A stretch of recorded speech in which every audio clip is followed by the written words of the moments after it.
অভিষেকের সভায় র্যাম্পে তিনজন মৃত ভোটারকে হাজির করানো হয়েছিল, মনিরুল মোল্লা, হরেকৃষ্ণ গিরি এবং মায়া দাস।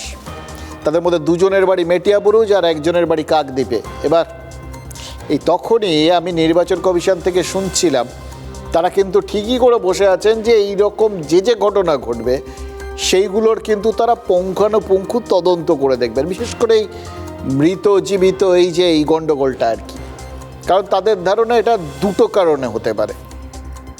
এক, এটা বড় একটা গাফিলতি, এই গাফিলতিকে মেনে নেওয়ার কোনো মানেই হয় না, তারা মানবেনও না এবং কড়া ব্যবস্থা নেবে।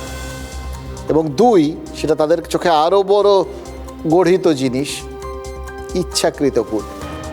এই দুটো সংশয়ই তাদের মাথার মধ্যে রয়েছে এবং সেই জন্যেই তারা এটার তদন্ত করে দেখবেন এই ধরনের ঘটনাগুলোর। এটা কিন্তু নির্বাচন কমিশন জানিয়ে দিয়েছিলেন।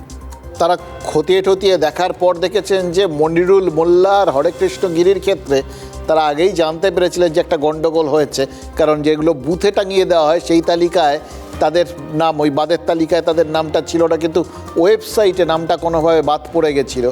সেটা জানার পরেই কিন্তু তারা শতপ্রণোদিত হয়েই আর কি সেই ভুল সংশোধনের জন্য এদের দিয়ে ফর্মগুলো ফিল আপ করিয়ে নিয়েছেন।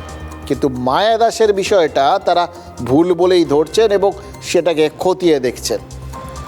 বা দেখুন, কমিশনের এক আধিকারিকের বক্তব্য হচ্ছে অভিষেকের সভার অনেক আগে দুজনের ফর্ম যেহেতু ফিল আপ করে দেওয়া হয়েছিল, তাই এইটার ক্ষেত্রে আলাদা করে ব্যবস্থা নেওয়ার কোনো বিষয় নেই। কিন্তু মায়া দাসেরটা এখনও তারা পরিষ্কার করেননি।